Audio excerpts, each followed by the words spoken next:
Halo pemirsa, kembali lagi di One News Sore Akhir Pekan. Hari ini One News Sore Akhir Pekan akan merangkum informasi mengenai Israel kembali menyerang Gaza pada Sabtu 5 Juli 2025 waktu setempat.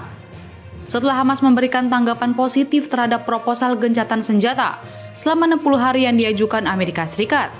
Berita selanjutnya, warga Gondomar memberikan penghormatan di makam mendiang penyerang Portugal Diogo Jota pada Sabtu 5 Juli 2025. Setelah upacara pemakaman dirinya dan sang adik Andre Silva. Pemirsa, inilah One News Sore Akhir Pekan selengkapnya.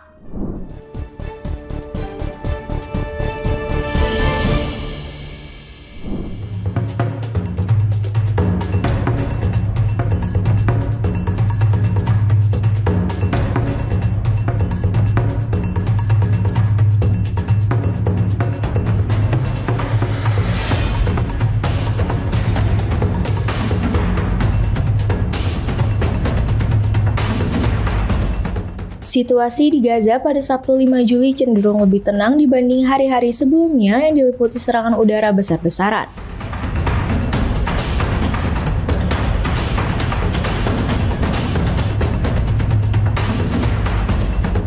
Kendati demikian, Israel masih terus melancarkan serangan dan menimbulkan korban jiwa.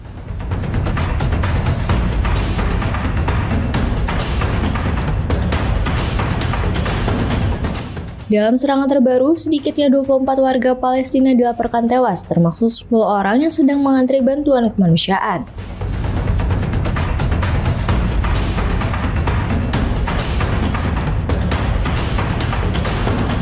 Asap tebal dapat terlihat membumbung ke langit Gaza setelah serangan Israel diluncurkan ke udara.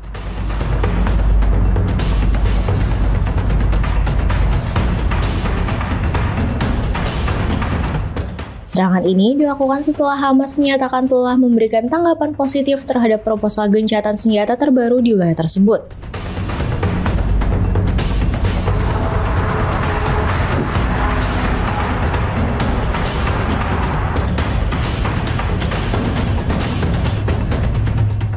Namun, Hamas menekankan bahwa masih diperlukan pembicaraan lebih lanjut mengenai penerapan kesepakatan tersebut.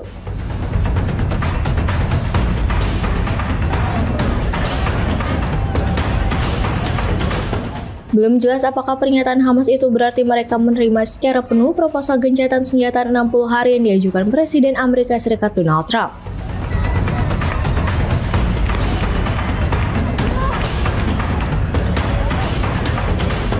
Hamas selama ini mendesak adanya jaminan bahwa gencatan senjata sementara akan mengarah pada penghentian perang secara total yang telah berlangsung hampir 21 bulan.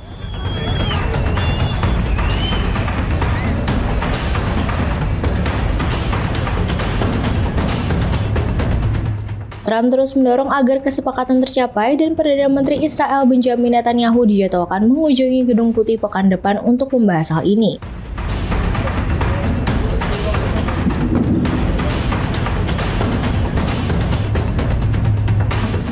Pernyataan Hamas disampaikan di tengah serangan udara Israel yang menewaskan 15 warga Palestina di Gaza pada Jumat 4 Juli pagi.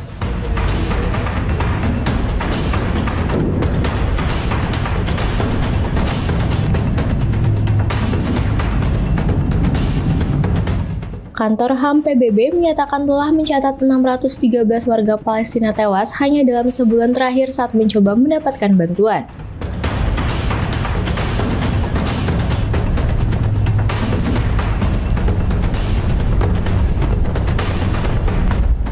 Mayoritas dari mereka tewas ketika hendak mencapai titik distribusi makanan yang dikelola oleh organisasi asal Amerika Serikat yang didukung Israel.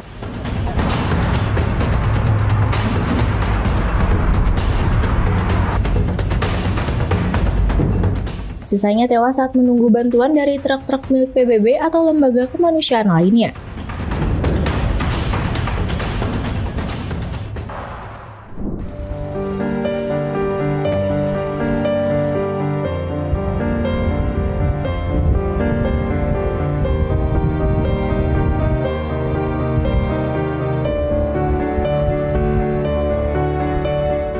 Warga Gondomar memberikan penghormatan di makam mendiang penyerang Portugal Diogo Jota pada Sabtu 5 Juli 2025. setelah upacara pemakaman dirinya dan sang adik Andre Silva.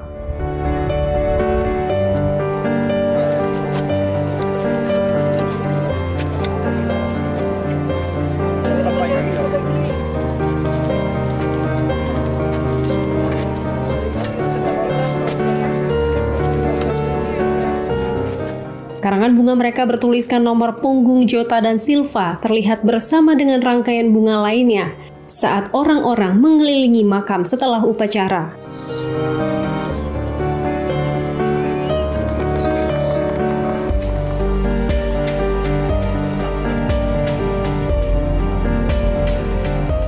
Kedua bersaudara itu meninggal pada Kamis 3 Juli 2025 dalam kecelakaan mobil di Spanyol.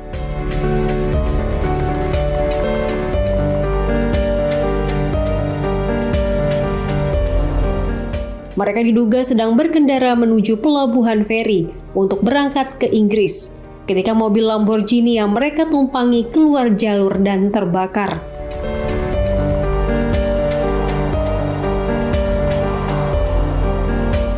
Kepergian Jota pada usia 28 tahun mengirimkan gelombang duka ke dunia sepak bola dan sekitarnya, dengan ucapan bela sungkawa mengalir dari para tokoh nasional hingga dunia olahraga.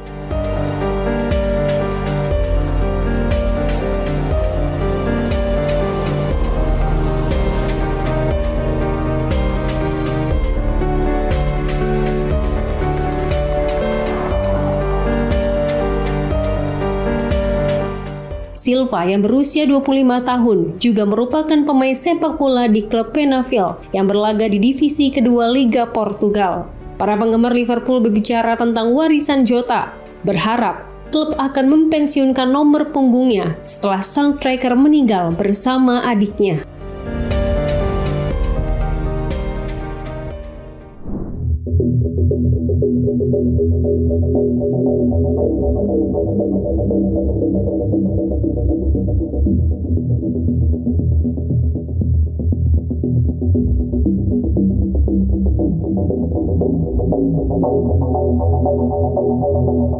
Pemerintahan Presiden Amerika Serikat Donald Trump pada Kamis 3 Juli 2025 memberlakukan sanksi baru yang menargetkan perdagangan minyak Iran.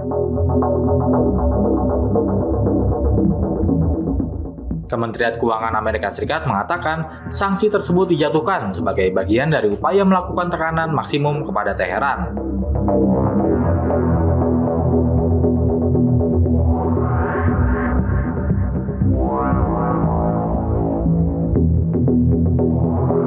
Menteri Keuangan Amerika Serikat Scott Bessent menulis di X bahwa sanksi tersebut menargetkan jaringan yang diduga mengangkut dan membeli minyak Iran senilai miliaran dolar.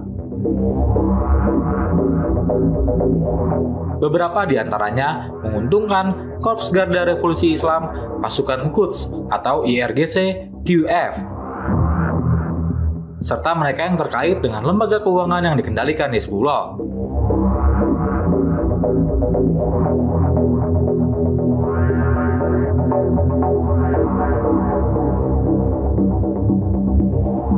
Di antara mereka yang jatuhi sanksi adalah pengusaha Irak Inggris Salim Ahmed Said yang diduga menjalankan jaringan penyelundupan yang mencampur minyak Iran dengan minyak mentah Irak untuk menghindari sanksi. Selain itu, Kementerian Luar Negeri Amerika Serikat menjatuhkan sanksi kepada 7 pejabat senior dan 1 entitas yang terkait dengan Al-Qord Al-Hassan atau AK, sebuah lembaga keuangan yang dikendalikan Hizbullah.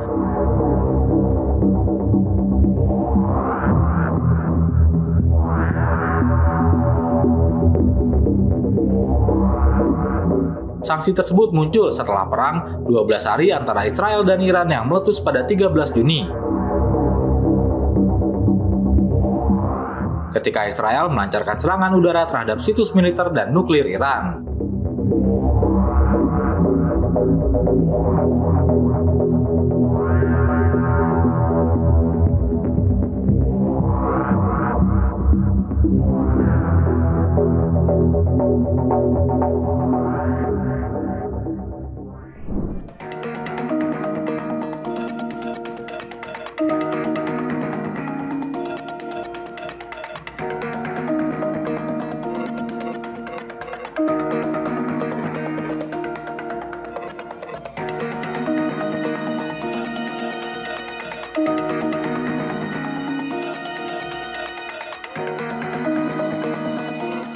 Presiden Amerika Serikat Donald Trump menandatangani paket besar undang-undang pajak dan belanja yang dia namakan One Big Beautiful Bill pada Jumat 4 Juli 2025.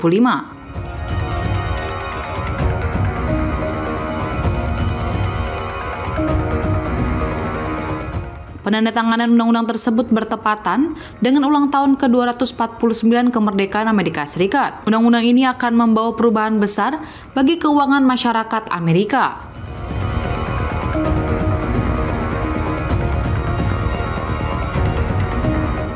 Setelah Senat mengesahkan versi mereka pada Selasa, DPR yang dikuasai Partai Republik menyetujui RUU ini pada Kamis dan mengirimkannya ke meja Trump.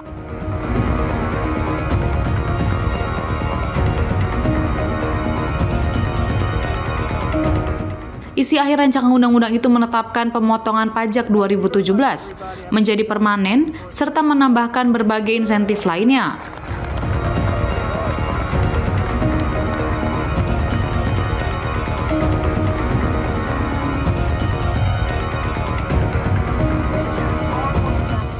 Regulasi ini juga memberikan insentif pajak untuk penghasilan tip, gaji lembur, dan pinjaman mobil.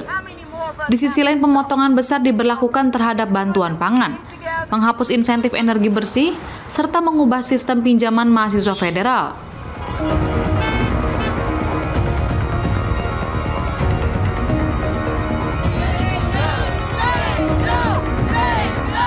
Kantor Anggaran Kongres memperkirakan undang-undang itu mengakibatkan 11,8 juta warga Amerika Serikat kehilangan cakupan pelayanan kesehatan di bawah Medicaid selama dekade berikutnya.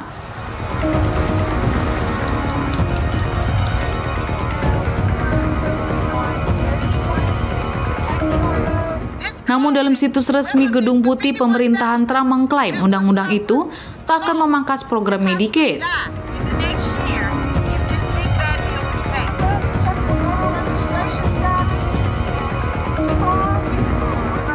Undang-undang ini juga memotong anggaran program bantuan pangan melalui Supplemental Nutrition Assistance Program atau SNAP yang sebelumnya dikenal sebagai food stamps.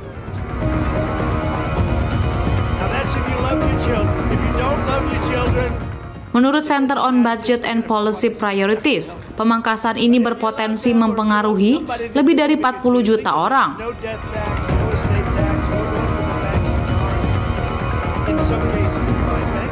Tak hanya itu, berbagai kredit pajak untuk konsumen yang melakukan perbaikan rumah ramah lingkungan juga akan dihapus.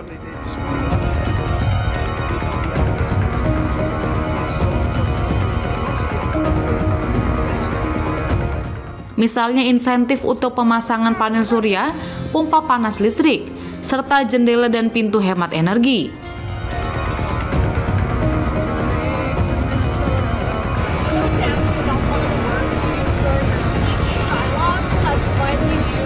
Lembaga non-partisan yang tak punya kepentingan politik belak-belakan memperingatkan bahwa undang-undang ini berpotensi menambah lebih dari 3 triliun US dollar atau sekitar 53.000 triliun rupiah ke utang nasional Amerika Serikat yang kini sudah membengkak jadi 36,2 triliun US dollar.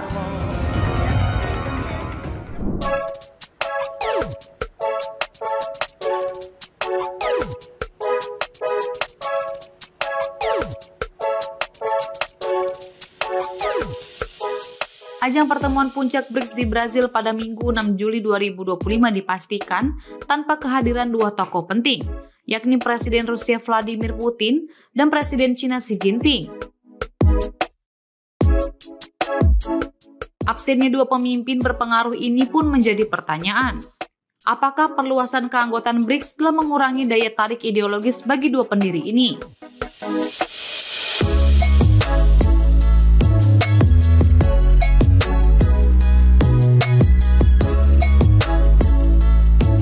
Mengutip The Guardian, Xi Jinping biasanya tak pernah absen dalam 12 tahun terakhir KTT BRICS. Namun kali ini ia memilih mangkir.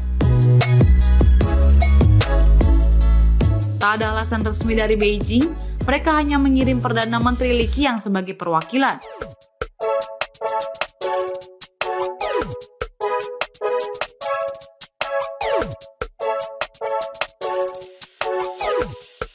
Sementara itu, Putin absen dari pertemuan tersebut karena masih menghadapi surat perintah penangkapan dari Pengadilan Pidana Internasional atau ICC. Banyak pihak menduga Putin sengaja tak datang ke Rio de Janeiro sebagai penghormatan kepada Brazil yang merupakan penandatanganan undang-undang ICC. Ini bukan kali pertama Putin absen pada pertemuan BRICS. Tepatnya pada tahun 2023 lalu, ia juga absen di KTT BRICS Afrika Selatan. Karena Presiden Cyril Ramaphosa tak bisa menjamin keamanannya dari potensi penangkapan ICC.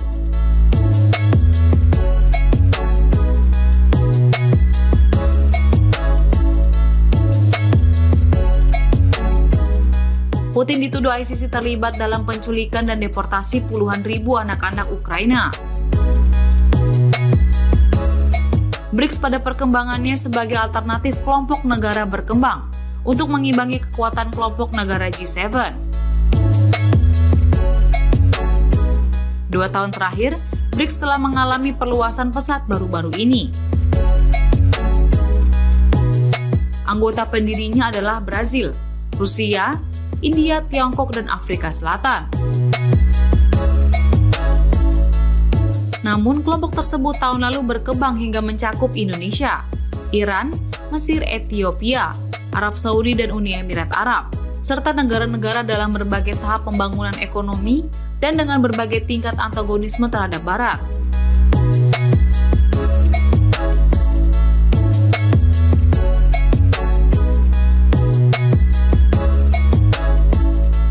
Penambahan anggota ini justru membuat BRICS cenderung condong ke arah autokrasi. Hal ini membuat Brazil, Afrika Selatan, dan India yang lebih demokratis merasa tidak nyaman. Absennya Putin dan Xi Jinping di BRICS Brazil ini bukan sekedar ketidakhadiran biasa. Ini adalah cerminan dari dinamika global yang terus bergeser di mana setiap negara mulai mencari jalannya sendiri, hingga menciptakan aliansi baru dan kemungkinan dapat mengikis nilai ideologis lama.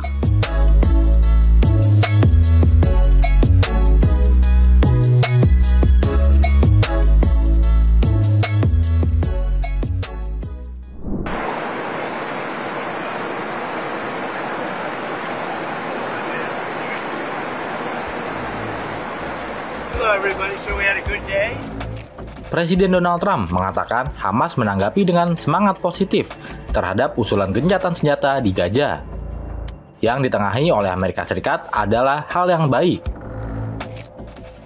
Menurut Trump, mungkin ada kesepakatan mengenai gencatan senjata Gaza pekan depan. Tetapi ia belum diberi pengarahan mengenai status negosiasi saat ini. Happy 4th of July, everybody. Thank you very much. Thank you.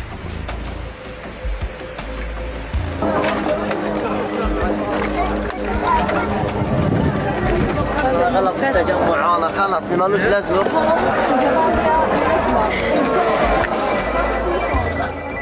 Sementara itu, Israel telah menerima tanggapan Hamas atas usulan gencatan senjata Gaza dengan rincian yang saat ini sedang diperiksa.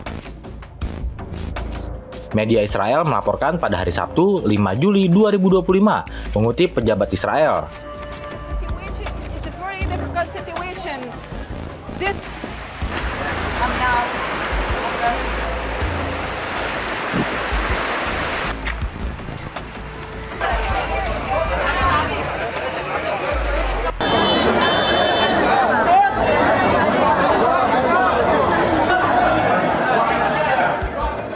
Di sisi lain, Komandan Keamanan Israel telah menulis surat kepada Presiden Trump yang mendesaknya menggunakan pertemuan hari Senin dengan Perdana Menteri Israel Benjamin Netanyahu. Hal itu dilakukan untuk mendorong diakhirinya perang Israel di Gaza.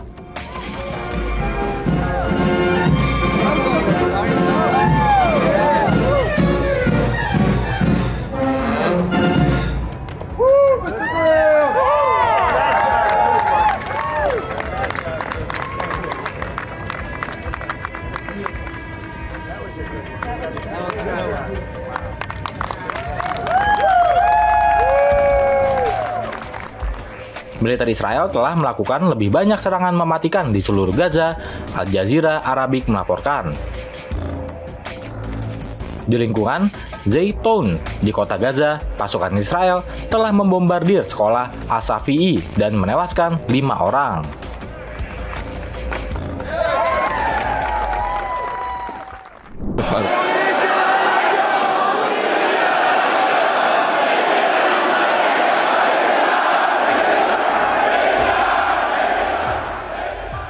Pemimpin tertinggi Iran, Ayatollah Ali Khamenei, pada Sabtu 5 Juli akhirnya muncul di hadapan publik. Kemunculan pertamanya di hadapan publik sejak perang 12 hari antara Iran dan Israel dilakukan dalam upacara duka menjelang peringatan Hari Suci Asyura. Sebelumnya, ketidakhadiran Khamenei selama perang memunculkan dugaan bahwa ia dilindungi secara ketat demi keamanan. Sebagai pemimpin tertinggi, Khamenei memiliki wewenang akhir atas semua urusan negara. Televisi pemerintah Iran menayangkan momen saat Khamenei melambaikan tangan dan mengangguk ke arah kerumunan massa yang berdiri dan meneriakkan dukungan ketika ia masuk ke sebuah masjid yang berada di dekat kantor dan kediamannya di Teheran. Pendukung Khamenei yang berkumpul meneriakkan singa berulang kali dan mengatakan darah yang mengalir di nadi kami adalah anugerah bagi pemimpin kami. Belum ada pernyataan publik resmi yang disampaikan oleh Khamenei dalam kesempatan itu. Sejumlah pejabat tinggi Iran termasuk ketua parlemen turut hadir. Acara seperti ini biasanya dilaksanakan dengan pengamanan ketat.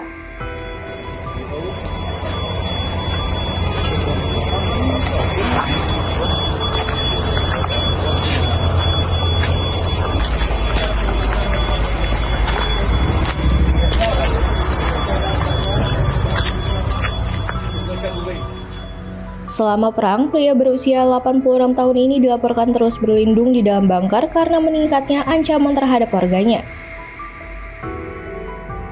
Setelah Amerika Serikat ikut campur dalam konflik dengan membombardir 3 fasilitas nuklir utama di Iran, Presiden Amerika Serikat Donald Trump mengirim peringatan lewat media sosial kepada Khamenei.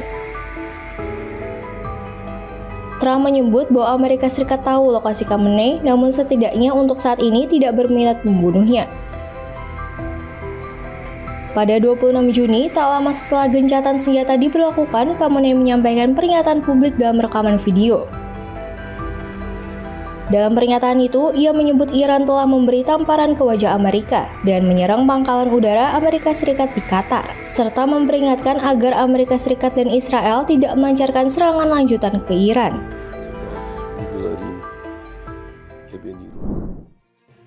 Demikian informasi yang dapat kami sampaikan pemirsa. Terima kasih telah bergabung bersama kami. Sampai jumpa di One News Sore akhir pekan berikutnya. Setiap pukul 7 malam hanya di kanal YouTube TV One News Corp.